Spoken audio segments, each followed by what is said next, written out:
International market സെഗ്മെൻറ്റേഷനെ കുറിച്ചാണ് ഇന്ന് നമ്മൾ പറയാൻ പോകുന്നത്. നമുക്കറിയാം മാർക്കറ്റിങ്ങിൻ്റെ ഒബ്ജക്റ്റീവ് കസ്റ്റമർ നീഡ്സിനെ സാറ്റിസ്ഫൈ ചെയ്യുക എന്നുള്ളതായിരുന്നു. പക്ഷേ ഒരു മാർക്കറ്റിൽ ഡിഫറെൻറ്റ് നീഡ്സുള്ള ഡിഫറെൻറ്റ് കസ്റ്റമേഴ്സ് ആയിരിക്കും ഉള്ളത്. എല്ലാ കസ്റ്റമേഴ്സിനും ഒരേ ടേസ്റ്റ് ആൻഡ് പ്രിഫറൻസ് ആയിരിക്കത്തില്ല. എല്ലാ കസ്റ്റമേഴ്സിനെയും സെയിം മാനറിൽ ട്രീറ്റ് ചെയ്യാനായിട്ട് പറ്റത്തില്ല.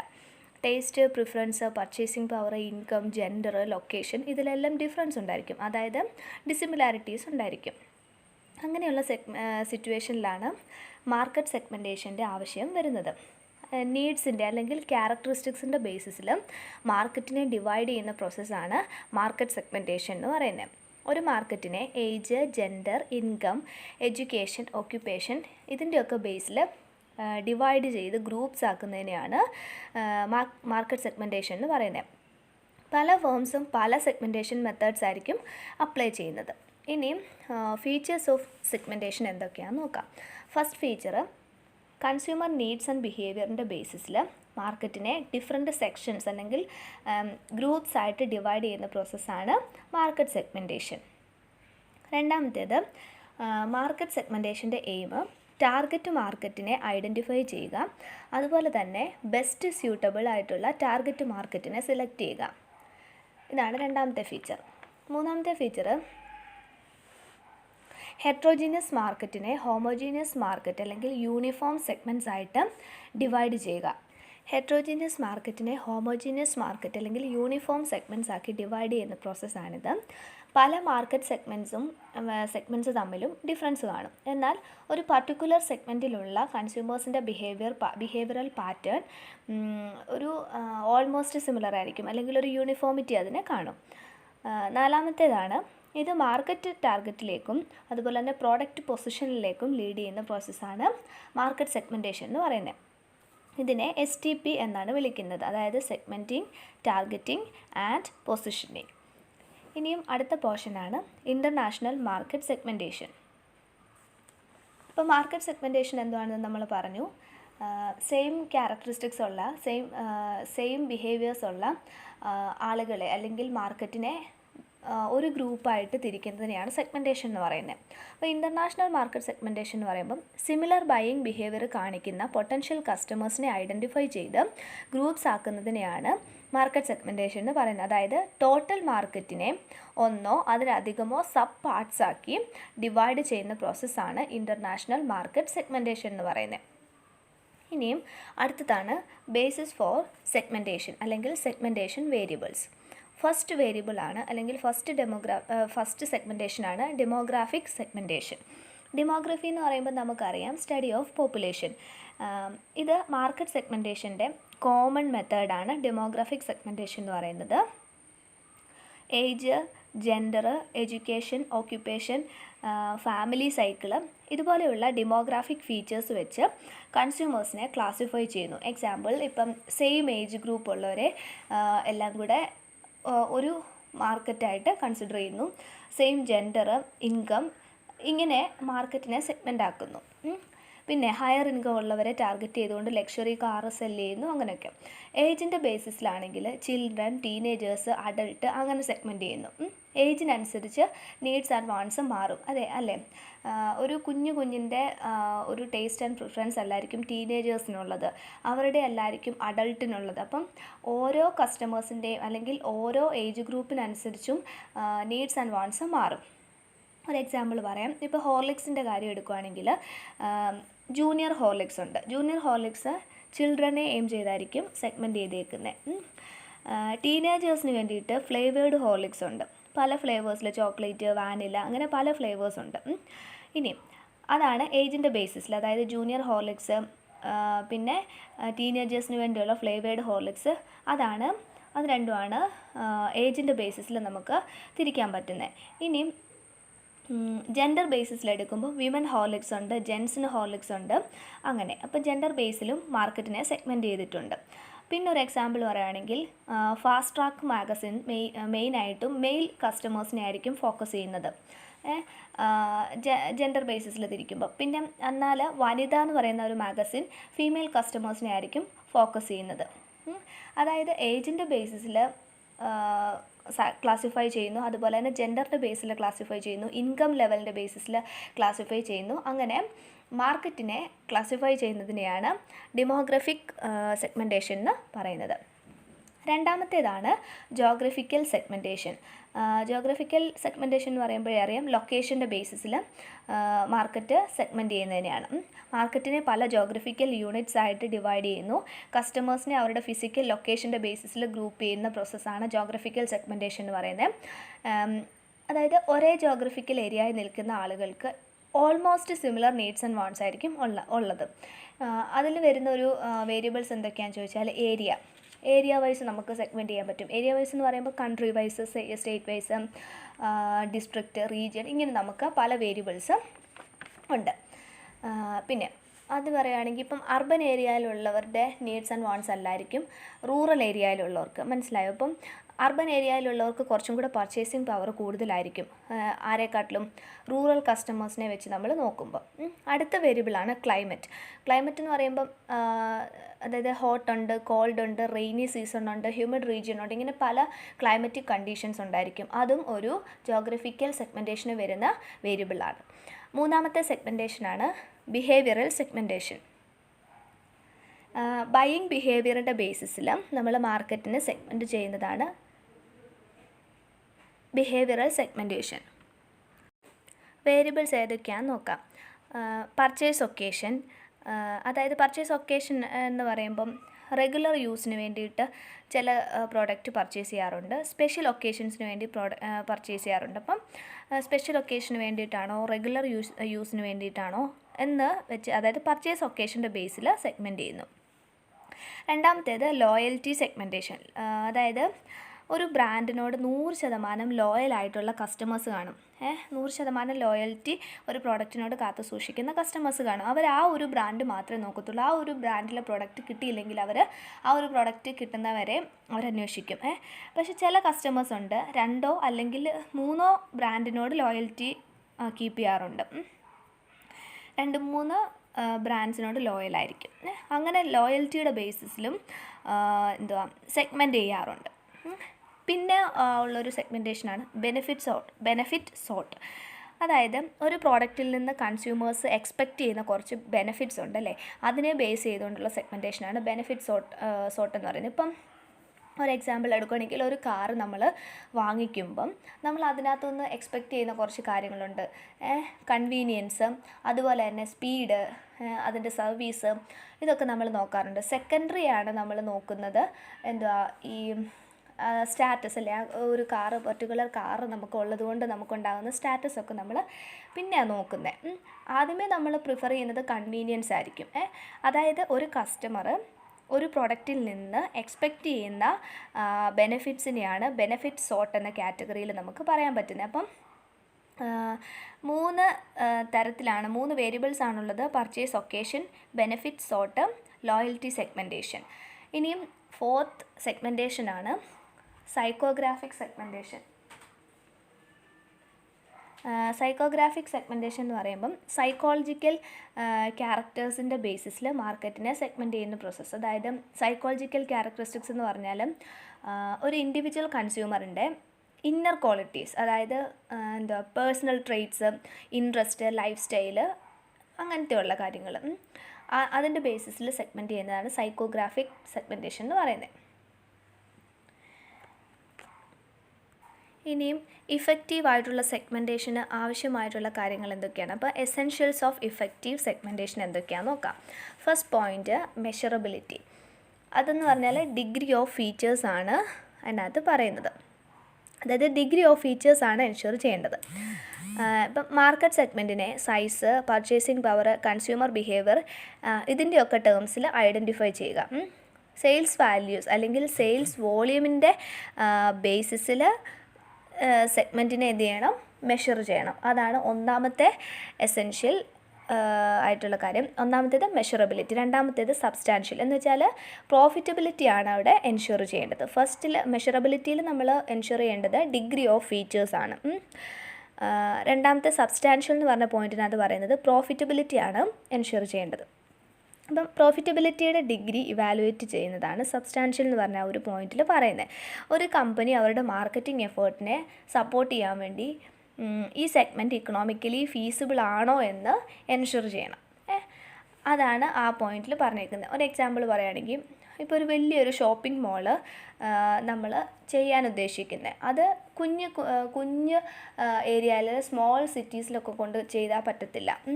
അത് മെട്രോപൊളിറ്റൻ സിറ്റിയിലൊക്കെ വെച്ചെങ്കിലേ അത് ഇക്കണോമിക്കലി ഫീസിബിൾ ആവത്തുള്ളൂ. അപ്പോൾ വലിയ ഷോപ്പിംഗ് മോൾസ് മെട്രോപൊളിറ്റൻ സിറ്റീസിൽ വെക്കുന്നത് ആയിരിക്കും ഇക്കണോമിക്കലി ഫീസിബിൾ. അപ്പോൾ അതിൻ്റെ പ്രോഫിറ്റബിലിറ്റിയെ ഇവാലുവേറ്റ് ചെയ്യുക. അതാണ് രണ്ടാമത്തെ എസെൻഷ്യൽ. അടുത്ത പോയിൻ്റാണ് ആക്സസിബിലിറ്റി. അതായത് സെഗ്മെൻറ്റ് ചെയ്ത മാർക്കറ്റ് ഈസിലി ആക്സസിബിൾ ആണോ എന്ന് എൻഷുർ ചെയ്യുക. അതായത് വെയർഹൗസ്, അഡ്വർടൈസിങ്, ട്രാൻസ്പോർട്ട് അങ്ങനെ തുടങ്ങിയ എല്ലാ ഫെസിലിറ്റീസും ഉണ്ടോ, അല്ലെങ്കിൽ ഈസിലി റീച്ചബിൾ ആണോ, നമ്മുടെ കസ്റ്റമേഴ്സിന് ഈസിലി റീച്ചബിൾ ആണോ എന്ന് എൻഷുർ ചെയ്യണം. അതാണ് മൂന്നാമത്തെ പോയിൻ്റ് ആക്സസിബിലിറ്റിക്കകത്ത് പറയുന്നത്. ഫോർത്ത് പോയിൻ്റ് ഡിഫറൻഷ്യൽ എന്ന് പറഞ്ഞാൽ ഡിഗ്രി ഓഫ് ഡിഫറൻസ് ആണ് അതിനകത്ത് പറയുന്നത്. അതായത് ഡിഫറൻറ്റ് സെഗ്മെൻറ്റ്സ് തമ്മിലുള്ള ഡിഫറൻസിൻ്റെ ഡിഗ്രിയാണ് ഇതിൽ എക്സാമിൻ ചെയ്യുന്നത്. ഓരോ സെഗ്മെൻറ്റിനും ഡിഫറെൻറ്റ് മാർക്കറ്റിംഗ് സ്ട്രാറ്റജീസ് ആണ് യൂസ് ചെയ്യേണ്ടത്. ഫോർ എക്സാമ്പിൾ, ഇപ്പം ഒരു റൂറൽ മാർക്കറ്റിൽ അഡോപ്റ്റ് ചെയ്യുന്ന മാർക്കറ്റിംഗ് സ്ട്രാറ്റജി അതേപോലെ അർബൻ മാർക്കറ്റിൽ അഡോപ്റ്റ് ചെയ്യാൻ പറ്റുമോ? ഇല്ല. അപ്പോൾ അർബൻ മാർക്കറ്റിൻ്റെയും റൂറൽ മാർക്കറ്റിൻ്റെയും ക്യാരക്ടറിസ്റ്റിക്സ് എൻറ്റയർലി ഡിഫറെൻ്റ് ആയിരിക്കും. അതുകൊണ്ട് തന്നെ ഡിഫറെൻ്റ് ആയിട്ടുള്ള മാർക്കറ്റിംഗ് സ്ട്രാറ്റജീസ് ആണ് നമ്മൾ യൂസ് ചെയ്യേണ്ടത്. അതാണ് ഡിഫറൻഷ്യൽ എന്ന് പറഞ്ഞ പോയിന്റിൽ പറഞ്ഞിരിക്കുന്നത്. അതായത് മാർക്കറ്റിനെയും മാർക്കറ്റിംഗ് സ്ട്രാറ്റജീസിനെയും തമ്മിൽ ഡിഫറൻഷ്യേറ്റ് ചെയ്യുക. ഇനി ഫിഫ്ത്ത് പോയിൻ്റാണ് ആക്ഷണബിൾ എന്ന് പറയുമ്പം ടാർഗറ്റ് സെഗ്മെൻറ്റിൽ പ്രോഡക്റ്റ് മാർക്കറ്റ് ചെയ്യാനുള്ള പ്രോഗ്രാംസ് ഫോർമുലേറ്റ് ചെയ്യുകയും അതുപോലെ തന്നെ അത് ഇംപ്ലിമെൻറ്റ് ചെയ്യാനുള്ള ഫേമിൻ്റെ എബിലിറ്റിയുമാണ് ആക്ഷണബിൾ എന്ന പോയിന്റിൽ പറഞ്ഞിരിക്കുന്നത്. അപ്പം ഒരു ഫേമിന് അതിൻ്റെ സെഗ്മെൻറ്റിൽ റീച്ച് ചെയ്യാൻ ആവശ്യമായിട്ടുള്ള റിസോഴ്സസിനെ മൊബിലൈസ് ചെയ്യാനുള്ള ഒരു കേപ്പബിലിറ്റി ഉണ്ടായിരിക്കണം. അതാണ് ആക്ഷണബിൾ എന്ന് പറഞ്ഞ പോയിന്റിൽ പറഞ്ഞിരിക്കുന്നത്. ഇനി അഡ്വാൻറ്റേജസ് എന്തൊക്കെയാണെന്ന് നോക്കാം. അഡ്വാൻറ്റേജസ് ഓഫ് സെഗ്മെൻറ്റേഷൻ നോക്കാം. മാർക്കറ്റ് സെഗ്മെൻറ്റേഷനെ മൈക്രോ മാർക്കറ്റിംഗ് എന്നും വിളിക്കുന്നുണ്ട്. അത് മാർക്കറ്റിംഗ് പ്രോസസ്സ് സിംപ്ലിഫൈ ചെയ്യുകയും സെയിം ടേസ്റ്റിലുള്ള കസ്റ്റമേഴ്സിനെ എല്ലാം ഓരോ ഗ്രൂപ്പ്സ് ആയിട്ട് തിരിക്കുകയും ചെയ്യുന്നതാണല്ലോ മാർക്കറ്റ് സെഗ്മെൻറ്റേഷൻ എന്ന് പറയുമ്പോൾ അതിനെ മൈക്രോ മാർക്കറ്റിംഗ് എന്ന് പറയുന്നു. അതിലെ first advantage customer needs and വാണ്ട്സിനെ അതിനെപ്പറ്റി ഒരു ബെറ്റർ അണ്ടർസ്റ്റാൻഡിങ് ഉണ്ടാകാനായിട്ട് സാധിക്കുന്നു. അതായത് പൊട്ടൻഷ്യൽ കസ്റ്റമേഴ്സിനെ നന്നായിട്ട് മനസ്സിലാക്കാൻ ഒരു ഫേമിന് മാർക്കറ്റ് സെഗ്മെൻറ്റേഷനിലൂടെ പറ്റുന്നു. സെക്കൻഡ് അഡ്വാൻറ്റേജ് കസ്റ്റമേഴ്സിൻ്റെ നീഡ്സ് അല്ലെങ്കിൽ ഡിസയേഴ്സിനനുസരിച്ച് ഫേമിന് അവരുടെ പ്രോഡക്ട്സ് ആൻഡ് സർവീസസിനെ ഡിഫറൻഷ്യേറ്റ് ചെയ്യാൻ കഴിയും. അപ്പം അവരുടെ നീഡ്സ് എന്താണ്, ഡിസയേഴ്സ് എന്താണ്, അതിനനുസരിച്ച് ഫേം അവരുടെ പ്രോഡക്ട്സ് ആൻഡ് സർവീസിനെ ഡിഫറൻഷ്യേറ്റ് ചെയ്യുന്നത് കൊണ്ട് തന്നെ ആ ഒരു ഫേമിന് പ്രോഫിറ്റബിലിറ്റിയും ഇൻക്രീസ് ചെയ്യാനായിട്ട് കഴിയും. തേർഡ് പോയിൻ്റ്, മാർക്കറ്റിംഗ് പ്രോഗ്രാംസ് കൂടുതൽ ഇഫക്റ്റീവ്ലി അവർക്ക് ഫോർമുലേറ്റ് ചെയ്യാനായിട്ട് കഴിയും. Fourth point, promote product more effectively. പ്രോഡക്റ്റിനെ കൂടുതൽ ഇഫക്റ്റീവായിട്ട് പ്രൊമോട്ട് ചെയ്യാനായിട്ട് പറ്റും. അതായത് ഒരു പർട്ടിക്കുലർ പ്രോഡക്റ്റ് നമ്മൾ മാർക്കറ്റിലേക്ക് സെഗ്മെൻറ്റ് ചെയ്ത് കഴിയുമ്പോഴത്തേന് ആ പ്രോഡക്റ്റിനെ കൂടുതൽ ഇഫക്റ്റീവായിട്ട് പ്രൊമോട്ട് ചെയ്യാൻ കഴിയും. Fifth point, appropriate product mix design ചെയ്യാൻ അല്ലെങ്കിൽ റീഡിസൈൻ ചെയ്യാൻ സാധിക്കുന്നു. ഇപ്പം ഒരു പ്രോഡക്റ്റിനെ ഡിസൈൻ ചെയ്തിട്ടുണ്ട്, അതിനെ നമുക്കിനി റീഡിസൈൻ ചെയ്യണോ വേണ്ടായോ, കസ്റ്റമേഴ്സിൻ്റെ നീഡ്സ് എന്താണ് എന്ന് അനുസരിച്ച് ഒരു പ്രോഡക്റ്റ് അല്ലെങ്കിൽ പ്രോഡക്റ്റ് മിക്സിനെ ഡിസൈൻ ചെയ്യാനോ അല്ലെങ്കിൽ റീഡിസൈൻ ചെയ്യാനോ ഒക്കെ സാധിക്കും. സിക്സ്ത് പോയിൻ്റാണ് കോമ്പറ്റീറ്റേഴ്സിനെ കമ്പയർ ചെയ്യുമ്പം പ്രോഡക്ട്സിൻ്റെ ബെറ്റർ ആയിട്ടുള്ള പൊസിഷനിങ്ങിന് സഹായിക്കും. അതായത് ഒരു മാർക്കറ്റിലിപ്പം ഒരു പ്രോഡക്റ്റ് മാത്രമായിരിക്കത്തില്ല, ഒരുപാട് കോമ്പറ്റീറ്റേഴ്സ് കാണും. അപ്പോൾ അവരുമായിട്ട് കമ്പയർ ചെയ്യുമ്പം ഒരു പ്രോഡക്റ്റിനെ ബെറ്റർ ആയിട്ടുള്ള രീതിയിൽ പൊസിഷൻ ചെയ്യാനായിട്ട് സാധിക്കും. സെവൻത്ത് പോയിൻ്റ്, ഒരു പ്രോഡക്റ്റ് ബെസ്റ്റ് സ്യൂട്ടഡ് ആയിട്ടുള്ള സെഗ്മെൻറ്റിൽ മാത്രം കോൺസെൻട്രേറ്റ് ചെയ്തുകൊണ്ട് പ്രോപ്പറായിട്ട് മാർക്കറ്റിംഗ് റിസോഴ്സസ് അലോക്കേറ്റ് ചെയ്യാനായിട്ട് സാധിക്കും.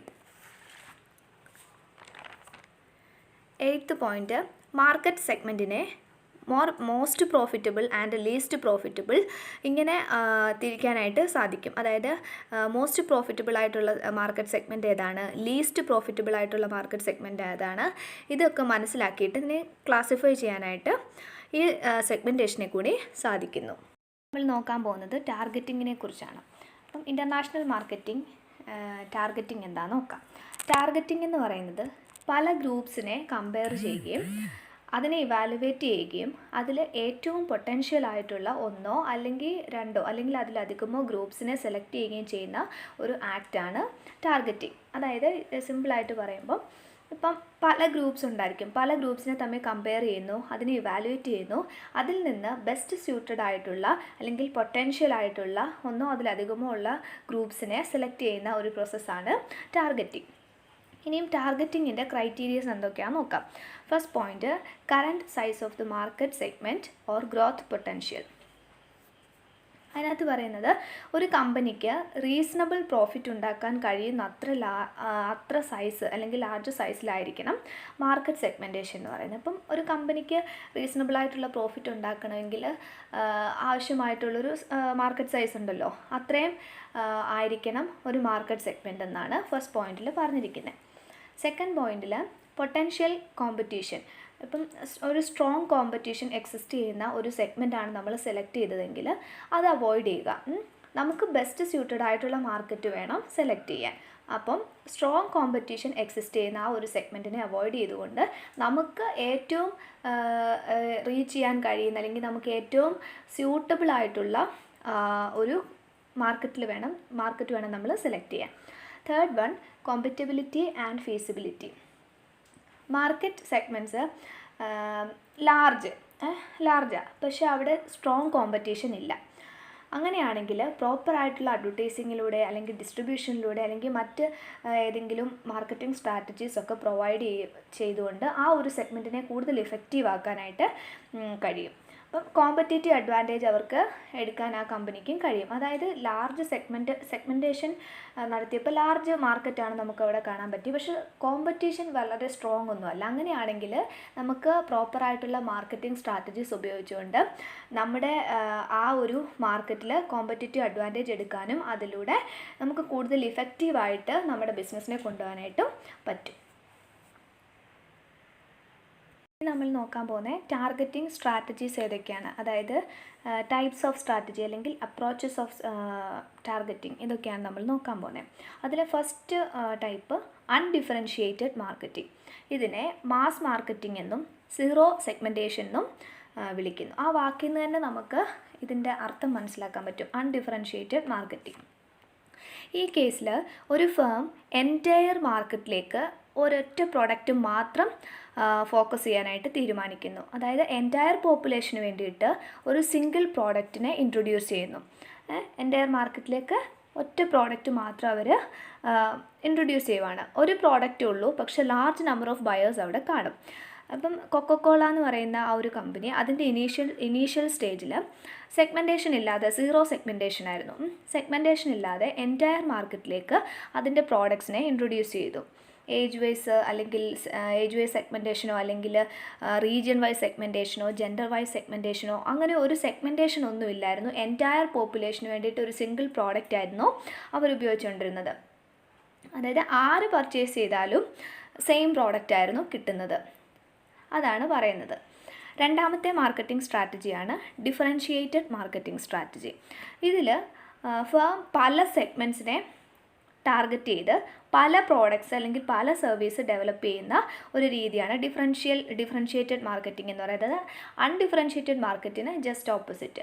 അതായത് അൺഡിഫറൻഷിയേറ്റഡ് മാർക്കറ്റിൽ ഒരു പ്രോഡക്റ്റ് മാത്രമേ ഉള്ളൂ, എൻറ്റയർ പോപ്പുലേഷനെ ഫോക്കസ് ചെയ്യുന്നു. ഈ ഡിഫറൻഷിയേറ്റഡ് മാർക്കറ്റിംഗ് സ്ട്രാറ്റജിക്കകത്ത് പല സെഗ്മെൻറ്റുകളായിട്ട് തിരിച്ചിട്ട് പല ആളുകളെ ഫോക്കസ് ചെയ്തുകൊണ്ട് പല പ്രോഡക്ട്സ് ആൻഡ് സർവീസ് ഡെവലപ്പ് ചെയ്യുന്നു. പല സെഗ്മെൻറ്റിലും പല മാർക്കറ്റിംഗ് മിക്സ് ആയിരിക്കും വരുന്നത്. ഒരു എക്സാമ്പിൾ പറയുകയാണെങ്കിൽ ഇപ്പം airline companies business class, economy class ഇങ്ങനെ ടിക്കറ്റുകൾ ഓരോ സെഗ്മെൻ്റാക്കി തിരിക്കുന്നു. അതായത് ഒരു കമ്പനി സെഗ്മെൻറ്റ് 1, സെഗ്മെൻറ്റ് 2, സെഗ്മെൻറ്റ് 3 ഇങ്ങനെ പല സെഗ്മെൻറ്റ്സ് ആയിട്ട് തിരിച്ച് different products or services offer ചെയ്യുന്നതിനെയാണ് ഡിഫറൻഷ്യേറ്റഡ് മാർക്കറ്റിംഗ് സ്ട്രാറ്റജി എന്ന് പറയുന്നത്. വേറൊരു എക്സാമ്പിൾ പറയുവാണെങ്കിൽ ഇപ്പം ഹോർലിക്സിൻ്റെ സെഗ്മെൻറ്റേഷൻ എന്താണെന്ന് നോക്കാം. അവർ കിഡ്സിന് വേണ്ടിയിട്ട്, അഡൽസിന് വേണ്ടിയിട്ട്, വിമന് വേണ്ടിയിട്ട് അങ്ങനെ പല സെഗ്മെൻറ്റേഷനാണ് അവർ നടത്തിയിട്ടുള്ളത്. അപ്പം പല ഹോർലിക്സുകൾ അവർ ഡെവലപ്പ് ചെയ്തു. കിഡ്സിന് വേണ്ടിയിട്ടും അഡൽസിന് വേണ്ടിയിട്ടും വിമന് വേണ്ടിയിട്ടും ഒക്കെ ഓരോ ഹോർലിക്സ് അവർ ഡെവലപ്പ് ചെയ്തു. ഒരേ കമ്പനിയുടെ പ്രോഡക്റ്റ് പല സെഗ്മെൻറ്റായി ഗ്രൂപ്പ് ചെയ്ത് മാർക്കറ്റ് ചെയ്യുന്നൊരു പ്രോസസ്സാണ് ഡിഫറൻഷ്യേറ്റഡ് മാർക്കറ്റിംഗ് സ്ട്രാറ്റജി എന്ന് പറയുന്നത്. ഈവൻ അഡ്വർടൈസിങ്ങിലും അവർ ഡിഫറൻസ് വരുത്താറുണ്ട്. പ്രൈസ്, പാക്കേജിങ്, ഡിസൈൻ ഇതിലെല്ലാം ഡിഫറൻസ് വരുത്താറുണ്ട്. ഇപ്പം കിഡ്സിനുള്ള അഡ്വർടൈസിങ് സ്ട്രാറ്റജി അല്ലായിരിക്കും ഹോർലിക്സ് വിമൻ്റെ അഡ്വർടൈസിങ്ങിൽ കൊടുക്കുന്നത്. അപ്പം ഓരോരുത്തരെയും അട്രാക്റ്റ് ചെയ്യാനുള്ള ഓരോ രീതിയിലായിരിക്കും അവർ ഇൻട്രൊഡ്യൂസ് ചെയ്യുന്നത്. അതാണ് ഡിഫറൻഷ്യേറ്റഡ് മാർക്കറ്റിംഗ് സ്ട്രാറ്റജീസ് എന്ന് പറയുന്നത്. മൂന്നാമത്തേതാണ് കോൺസെൻട്രേറ്റഡ് മാർക്കറ്റിംഗ്. അതിന് ഒരു പർട്ടിക്കുലർ മാർക്കറ്റിനെ മാത്രം കോൺസെൻട്രേറ്റ് ചെയ്യുന്ന ഒരു രീതിയാണ് കോൺസെൻട്രേറ്റഡ് മാർക്കറ്റിംഗ്. ഇതിനെ നിഷ് മാർക്കറ്റിംഗ് എന്നും വിളിക്കുന്നു. ഒരു പർട്ടിക്കുലർ ഗ്രൂപ്പിൻ്റെ നീഡ്സ് അല്ലെങ്കിൽ വാണ്ട്സ് മാത്രം കോൺസെൻട്രേറ്റ് ചെയ്യുന്നു. ഇപ്പം കാർട്ടൂൺ നെറ്റ്വർക്കിൻ്റെ കാര്യം എടുക്കുകയാണെങ്കിൽ അത് കിഡ്സിന് വേണ്ടിയിട്ട് ഫോക്കസ് ചെയ്തായിരിക്കും എടുക്കുന്നത്. അപ്പം ആ കിഡ്സ് എന്ന് പറയുന്ന ഒരു ഗ്രൂപ്പിനെയാണ് കോൺസെൻട്രേറ്റ് ചെയ്യുന്നത്. അതിനെയാണ് കോൺസെൻട്രേറ്റഡ് മാർക്കറ്റിംഗ് എന്ന് പറയുന്നത്. ഇനിയും നമ്മൾ നോക്കാൻ പോകുന്ന പോർഷൻ പൊസിഷനിങ്ങിനെ കുറിച്ചാണ്. ഇൻ്റർനാഷണൽ മാർക്കറ്റ് പൊസിഷനിങ് എന്താണെന്ന് നോക്കാം. അത് STP എന്ന് പറഞ്ഞ ഒരു പ്രോസസ്സ് ഉണ്ടെന്ന് നമ്മൾ പറഞ്ഞല്ലോ. Segmentation, targeting and positioning. ആ STP പ്രോസസ്സിലെ ലാസ്റ്റ് ഫേസ് ആണ് പൊസിഷനിങ്. ഈ ഒരു ഫേസിൽ മാർക്കറ്റേഴ്സ് അവരുടെ പ്രോഡക്റ്റ് അല്ലെങ്കിൽ അവരുടെ ബ്രാൻഡ് അല്ലെങ്കിൽ അവരുടെ ഓർഗനൈസേഷനെ പറ്റി ഒരു ഇമേജ് അല്ലെങ്കിൽ ഒരു ഐഡൻറ്റിറ്റി ക്രിയേറ്റ് ചെയ്യാനായിട്ട് ശ്രമിക്കുന്ന ഒരു ഫേസാണ് പൊസിഷനിങ് ഫേസ് എന്ന് പറയുന്നത്. അപ്പം കസ്റ്റമേഴ്സിൻ്റെ മൈൻഡിൽ ഒരു ഇംപ്രഷൻ ക്രിയേറ്റ് ചെയ്യുന്ന ഒരു പ്രോസസ്സാണ് പൊസിഷനിങ്. ഒരു യുണീക്കായിട്ടുള്ളൊരു ഇമേജ് ക്രിയേറ്റ് ചെയ്യാൻ അവർ ശ്രമിക്കുന്നത്. അതാണ് പൊസിഷനിങ് എന്ന് പറയുന്നത്. ഇപ്പം ഒരു എക്സാമ്പിൾ പറയാം. ഇപ്പം നമ്മൾ കുളിക്കാൻ ഉപയോഗിക്കുന്ന ഒരു സോപ്പ്. അപ്പം ബ്യൂട്ടി എന്ന് പറയുന്നൊരു ഫീച്ചറാണ് ഒരു കസ്റ്റമർ നോക്കുന്നതെങ്കിൽ അവർ പിയേഴ്സോ അല്ലെങ്കിൽ ലെക്സ് അല്ലെങ്കിൽ സന്തൂർ ഇങ്ങനെയൊക്കെയുള്ള സോപ്പായിരിക്കും സെലക്ട് ചെയ്യുന്നത്. പക്ഷേ ഒരു ആയുർവേദിക് ആയിട്ടുള്ള രീതിയിലുള്ള സോപ്പാണ് നമ്മൾ നോക്കുന്നതെങ്കിൽ മെഡിമിക്സോ ചന്ദ്രികയോ തുളസിയോ അങ്ങനെയുള്ള ഏതെങ്കിലുമൊക്കെ സോപ്പായിരിക്കും നമ്മൾ പ്രിഫർ ചെയ്യുന്നത്. പക്ഷേ ഹൈജീനിന് കൂടുതൽ ഇമ്പോർട്ടൻസ് കൊടുക്കുന്ന കസ്റ്റമേഴ്സ് ആണെങ്കിൽ അവർ ലൈഫ് ബോയിയോ ഡെറ്റോളോ അങ്ങനെയൊക്കെയുള്ള സോപ്പായിരിക്കും പ്രിഫർ ചെയ്യുന്നത്. അപ്പം ഓരോ സോപ്പിനും യുണീക്കായിട്ടുള്ള ഒരു ഇംപ്രഷൻ നമ്മുടെ മാർക്കറ്റിലുണ്ട്. കസ്റ്റമേഴ്സിൻ്റെ മൈൻഡിൽ ഡിഫറെൻ്റ് ഇമേജ് ആയിരിക്കും ഓരോ പ്രോഡക്റ്റും ക്രിയേറ്റ് ചെയ്യുന്നത്. അപ്പം പൊസിഷനിങ്ങിലൂടെ യുണീക്നെസ് കൊണ്ടുവരിക എന്നാണ് ഉദ്ദേശിക്കുന്നത്. ഇനിയും പൊസിഷനിങ്ങിൻ്റെ ഡെഫിനിഷൻ എന്താണെന്ന് നോക്കാം. ഫിലിപ്പ് കോട്ട്ലർ പറയുന്നത് positioning is the act of designing the companies offering and image so that they occupy a meaningful and distinct competitive position in the target customers' mind. അതായത് ഒരു പ്രോഡക്റ്റ് കൊണ്ട് എന്താണോ ആ കമ്പനി ഉദ്ദേശിക്കുന്നത് അല്ലെങ്കിൽ ഒരു പ്രോഡക്റ്റ് കൊണ്ട് ഇൻട്രൊഡ്യൂസ് ചെയ്യുന്നത് കൊണ്ട് നമ്മളൊരു കസ്റ്റമേഴ്സിൻ്റെ അടുത്തേക്ക് എന്താണോ കൺവേ ചെയ്യാൻ ശ്രമിക്കുന്നത് അതിനെ പ്രോപ്പറായി ഡിസൈൻ ചെയ്യുക. അതായത് എന്താണോ നമ്മൾ ഓഫർ ചെയ്യാൻ ശ്രമിക്കുന്നത് അത് പ്രോപ്പറായി ഡിസൈൻ ചെയ്യുകയും അതുവഴി ഒരു കോമ്പറ്റിറ്റീവ് അഡ്വാൻറ്റേജ് ഉണ്ടാക്കിയെടുക്കുകയും ചെയ്യുന്ന ഒരു പ്രോസസ്സാണ് പൊസിഷനിങ്. ഇപ്പോൾ പൊസിഷനിങ് എന്നുള്ളൊരു വാക്ക് കേൾക്കുമ്പോഴേ നമ്മൾ ഓർത്തോണം കസ്റ്റമേഴ്സിൻ്റെ ഉള്ളിൽ ഒരു ഇംപ്രഷൻ ക്രിയേറ്റ് ചെയ്യാൻ വേണ്ടി ശ്രമിക്കുന്ന ഒരു കമ്പനി നടത്തുന്ന എഫേർട്ടിനെയാണ് പൊസിഷനിങ് എന്ന് പറയുന്നത്. ഇപ്പം ഒരു എക്സാമ്പിൾ പറയാം. ഇപ്പോൾ 10 അല്ലെങ്കിൽ 10-20 കമ്പനീസ് ഒരേപോലത്തെ പ്രോഡക്റ്റ് ഉണ്ടാക്കുന്നു. പക്ഷേ ആ കമ്പനികളുടെ എല്ലാം പ്രോഡക്ട്സിൽ നിന്ന് വ്യത്യസ്തമായ എന്തെങ്കിലും ഒരു കാര്യം നമ്മുടെ ഒരു പ്രോഡക്റ്റിനുണ്ടെങ്കിൽ അവരതായിരിക്കും സെലക്ട് ചെയ്യുന്നത്. നമ്മുടെ കമ്പനിയെ അവർ ചൂസ് ചെയ്യണമെങ്കിൽ അതിനൊരു യുണീക്നെസ് ഉണ്ടാകണം. അങ്ങനെ യുണീക്നെസ് ഉണ്ടാക്കിയെടുക്കുന്നതിനെയാണ് പൊസിഷനിങ് എന്ന് പറയുന്നത്. ഇനി പൊസിഷനിങ്ങിൻ്റെ ഇലമെൻറ്റ്സ് എന്തൊക്കെയാണെന്ന് നോക്കാം. First point attributes. ആട്രിബ്യൂട്ട്സ് എന്ന് പറഞ്ഞാൽ എന്തായിരിക്കും? ക്യാരക്ടറിസ്റ്റിക്സ്. അതായത് നമ്മൾ ഓഫർ ചെയ്യുന്ന പ്രോഡക്റ്റിൻ്റെ ക്യാരക്ടറിസ്റ്റിക്സ് അല്ലെങ്കിൽ ഫീച്ചേഴ്സ്, അതാണ് ആട്രിബ്യൂട്ട്സ് എന്ന് പറയുന്നത്. ഇപ്പം weight, shape, design, durability, price ഇതൊക്കെയാണ് ആട്രിബ്യൂട്ട്സിൻ്റെ ഉള്ളിൽ വരുന്നത്. ഇപ്പോൾ ഒരു പ്രോഡക്റ്റ് നമ്മൾ അതിൻ്റെ പാക്കേജിങ്ങിലൂടെ അല്ലെങ്കിൽ അതിൻ്റെ ഡിസൈൻ കണ്ട് നമ്മൾ ചൂസ് ചെയ്യാറുണ്ട്. അപ്പം അതാണ് ആട്രിബ്യൂട്ട് എന്ന് പറയുന്നത്. സെക്കൻഡ് പോയിൻ്റാണ് പ്രോഡക്റ്റ് കമ്മ്യൂണിക്കേഷൻ. അതായത് ടാർഗറ്റ് കസ്റ്റമേഴ്സിലേക്ക് നമ്മൾ പ്രോപ്പറായിട്ട് അവയർനെസ് കൊടുക്കുക അല്ലെങ്കിൽ കമ്മ്യൂണിക്കേറ്റ് ചെയ്യുക. അതെങ്ങനെയായിരിക്കും? അഡ്വർടൈസ്മെൻറ്റ് വഴി കമ്മ്യൂണിക്കേറ്റ് ചെയ്യാം, അല്ലെങ്കിൽ വേറെ ഏതെങ്കിലും പ്രൊമോഷണൽ മെഷേഴ്സ് വഴി നമുക്ക് കമ്മ്യൂണിക്കേറ്റ് ചെയ്യാം. ഇഫക്റ്റീവായിട്ടുള്ളൊരു കമ്മ്യൂണിക്കേഷൻ ഉണ്ടെങ്കിൽ പ്രോഡക്റ്റ് അവയർനെസ് ഉണ്ടാകും. അങ്ങനെ പ്രോഡക്റ്റ് അവയർനെസ് ഉണ്ടായിക്കഴിഞ്ഞാൽ ആ ഒരു പ്രോഡക്റ്റിലേക്ക് ആളുകൾക്ക് എന്തോ ഉണ്ടാകും, ഒരു ഇൻട്രസ്റ്റ് ഉണ്ടാകും. അതാണ് second point, product communication. Third പോയിൻ്റാണ് പെർസെപ്ഷൻ. പെർസെപ്ഷൻ എന്ന് പറയുമ്പം ഒരു പ്രോഡക്റ്റിൻ്റെ ബേസിക് ഫീച്ചേഴ്സാണ് ആട്രിബ്യൂട്ട്സ് എന്ന് ഞാൻ നേരത്തെ പറഞ്ഞു. ഇത് മറ്റു കോമ്പറ്റേറ്റേഴ്സിൻ്റെ പ്രോഡക്ട്സിനെ കമ്പയർ ചെയ്യുമ്പം എങ്ങനെയാണ് കൺസ്യൂമേഴ്സ് നമ്മുടെ പ്രോഡക്റ്റിനെ കാണുന്നത്, അല്ലെങ്കിൽ കൺസ്യൂമേഴ്സിൻ്റെ കാഴ്ചപ്പാട് അതായത് മറ്റ് കോമ്പറ്റേറ്റേഴ്സിൻ്റെ പ്രോഡക്റ്റിൽ നിന്ന് കസ്റ്റമേഴ്സിന് നമ്മുടെ പ്രോഡക്റ്റിനോടുള്ള കാഴ്ചപ്പാട് എന്താണ്, അതാണ് പെർസെപ്ഷൻ എന്ന് പറഞ്ഞൊരു പോയിന്റിൽ പറയുന്നത്. അപ്പോൾ ഇത് 3 പൊസിഷനിങ്ങിൻ്റെ എലമെൻറ്റ്സ്. അടുത്തതാണ് അപ്രോച്ചസ് ഓഫ് പൊസിഷനിങ്. അതിലെ ഫസ്റ്റ് പോയിൻ്റാണ് ഹെഡ് ടു ഹെഡ് പൊസിഷനിങ്. ഇതിനകത്ത് പറയുന്നത് കമ്പാരിസൺ ഇതിനകത്ത് ഫോക്കസ് ചെയ്യുന്നത്. അപ്പം സെയിം ടാർഗറ്റ് മാർക്കറ്റിലുള്ള അല്ലെങ്കിൽ സെയിം ആട്രിബ്യൂട്ട്സ് ഉള്ള പ്രോഡക്ട്സ് സെയിം ടാർഗറ്റ് മാർക്കറ്റിലുണ്ടെങ്കിൽ അപ്പം അവിടെ ഒരു സ്ട്രോങ് കോമ്പറ്റീഷൻ വരുമല്ലോ. അപ്പം അങ്ങനെയുള്ള കോമ്പറ്റീറ്റേഴ്സിനോട് ഡയറക്റ്റ്ലി കോമ്പീറ്റ് ചെയ്യുന്നതിനെയാണ് ഹെഡ് ടു ഹെഡ് പൊസിഷനിങ് എന്ന് പറയുന്നത്. അതായത് സെയിം ഫീച്ചേഴ്സ് ഉള്ള സെയിം ടാർഗറ്റ് മാർക്കറ്റിലേക്ക് ഇൻട്രൊഡ്യൂസ് ചെയ്യുന്ന ഫേംസ് അവരോട് ഡയറക്റ്റ്ലി കോമ്പീറ്റ് ചെയ്യുന്നതിനെയാണ് ഹെഡ് ടു ഹെഡ് പൊസിഷനിങ് എന്ന് പറയുന്നത്. രണ്ടാമത്തെയാണ് ഡിഫറൻഷിയേഷൻ പൊസിഷനിങ്. ഇത് ഫോക്കസ് ചെയ്യുന്നത് ഇപ്പം നമ്മുടെ പ്രോഡക്റ്റിൻ്റെ യുണീക്ക് ക്വാളിറ്റീസാണ് ഇതിൽ ഫോക്കസ് ചെയ്യുന്നത്.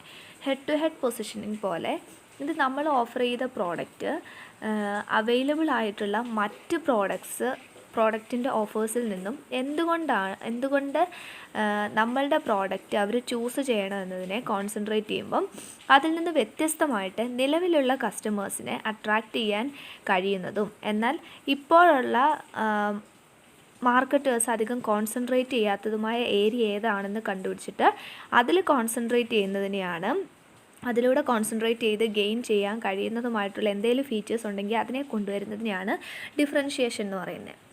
അതായത് ഇപ്പം മാർക്കറ്റിൽ സ്ട്രോങ് ആയിട്ടുള്ള കോമ്പറ്റീഷൻ ഇല്ലാത്ത ഏരിയ ഉണ്ടല്ലോ, ഏതെങ്കിലും ഒരു ഫീച്ചർ, ആ ഒരു ഫീച്ചറിനെ കുറിച്ച് മറ്റ് ആളുകൾ ചിന്തിച്ചിട്ടില്ല, പക്ഷേ കസ്റ്റമേഴ്സിനൊരാഗ്രഹമുണ്ട് ആ ഒരു ഫീച്ചറും കൂടെ ഉള്ള ഒരു പ്രോഡക്റ്റ് വന്നാൽ നല്ലതാണെന്ന് കസ്റ്റമേഴ്സിനൊരു ഇൻട്രസ്റ്റ് ഉണ്ട്. അപ്പം ആ കസ്റ്റമേഴ്സിൻ്റെ ഇൻട്രസ്റ്റിനെ മനസ്സിലാക്കിയിട്ട് ആ ഒരു ഫീച്ചറും കൂടെ നമ്മുടെ പ്രോഡക്റ്റിലേക്ക് ഇൻട്രൊഡ്യൂസ് ചെയ്യുവാണെങ്കിൽ നമുക്ക് കൂടുതൽ ഗെയിൻ ചെയ്യാൻ പറ്റും, അല്ലേ? കോമ്പറ്റീറ്റീവ് അഡ്വാൻറ്റേജ് എടുക്കാനും പറ്റും. അതിനെയാണ് ഡിഫറൻഷിയേഷൻ പൊസിഷനിങ് എന്ന് പറയുന്നത്. അതായത് യുണീക്ക് ക്വാളിറ്റീസ് കൊണ്ടുവന്ന് അതിലൂടെ ഗെയിൻ ചെയ്യുക എന്നുള്ളതാണ് ഡിഫറൻഷിയേഷൻ പൊസിഷനിങ്ങിൽ പറയുന്നത്. അടുത്തതാണ് ഹൈടെക് പൊസിഷനിങ് നോക്കാം. ഹൈടെക് പൊസിഷൻ എന്ന് പറഞ്ഞാൽ personal computers, video and stereo equipments, automobiles, ഇതൊക്കെയാണ് ഹൈടെക് പൊസിഷനിങ്ങിൽ നമുക്ക് എക്സാമ്പിൾ പറയാൻ പറ്റുന്നത്. ഇങ്ങനെയുള്ള പ്രോഡക്ട്സ് പർച്ചേസ് ചെയ്യുന്നത് അതിൻ്റെ ഫീച്ചേഴ്സ് നോക്കിയായിരിക്കും. അതുപോലെ തന്നെ ഇമേജും അതിനൊരു ഇമ്പോർട്ടൻറ്റ് ഫാക്ടറാണ്. എന്നാലും ഫീച്ചേഴ്സ് നോക്കിയായിരിക്കും ഇങ്ങനത്തെയുള്ള എക്യുപ്മെൻറ്റ്സൊക്കെ വാങ്ങിക്കുന്നത്. ഇതിനെ 3 കാറ്റഗറീസ് ആയിട്ട് തിരിച്ചിട്ടുണ്ട്. Technical products, special interest product and products that demonstrate well. Technical products എന്ന് പറയുമ്പോൾ കമ്പ്യൂട്ടേഴ്സ്, കെമിക്കൽസ്, ഫിനാൻഷ്യൽ സർവീസ്, ഇതൊക്കെയാണ് എക്സാമ്പിൾ പറയുന്നത്. ഈ പ്രോഡക്ട്സ് വാങ്ങിക്കുന്ന ബയേഴ്സിന് സ്പെഷ്യലൈസ്ഡ് ആയിട്ടുള്ള നീഡ്സ് ആയിരിക്കും ഉള്ളത്. രണ്ടാമത്തേതാണ് സ്പെഷ്യൽ ഇൻട്രസ്റ്റ് പ്രോഡക്ട്സ്. അതായത് ഷെയർഡ് എക്സ്പീരിയൻസിൻ്റെ ബേസിലായിരിക്കും ഇത് വരുന്നത്. ഇപ്പം Adidas sports equipments, Canon camera, ഇതൊക്കെ ഗ്ലോബലി അക്സെപ്റ്റഡ് ആയിട്ടുള്ള അക്സെപ്റ്റഡ് ആയിട്ടുള്ളതാണ്. അതൊക്കെയാണ് സ്പെഷ്യൽ ഇൻട്രസ്റ്റ് പ്രോഡക്ട്സിൻ്റെ എക്സാമ്പിളായിട്ട് പറയുന്നത്. മൂന്നാമത്തേതാണ് പ്രോഡക്ട്സ് ദാറ്റ് ഡെമോൺസ്ട്രേറ്റ് വെൽ. അതായത് ഗ്ലോബലി അക്സെപ്റ്റഡ് ആയിട്ടുള്ള ഒരു പ്രോഡക്റ്റ്, അതിന് ഒരു മാർക്കറ്റിലൊരു ഇമേജ് ക്രിയേറ്റ് ചെയ്തിട്ടുള്ളതിനെയാണ് ഡെമോൺസ്ട്രേറ്റ് വെൽ പ്രോഡക്ട്സ് എന്ന് പറയുന്നത്. ഇന്നത്തെ ക്ലാസ്സിൽ സെഗ്മെൻറ്റേഷനെക്കുറിച്ചും ടാർഗറ്റിങ്ങിനെക്കുറിച്ചും പൊസിഷനിങ്ങിനെക്കുറിച്ചും പഠിച്ചു. ഈ ക്ലാസ്സുകൾ നിങ്ങൾക്ക് ഉപകാരപ്പെട്ടെങ്കിൽ ലൈക്ക് ചെയ്യുക, കമൻറ്റ് ചെയ്യുക, സബ്സ്ക്രൈബ് ചെയ്തിട്ടില്ലാത്തവർ സബ്സ്ക്രൈബ് ചെയ്യുക. അപ്പോൾ അടുത്ത വീഡിയോയിൽ കാണാം.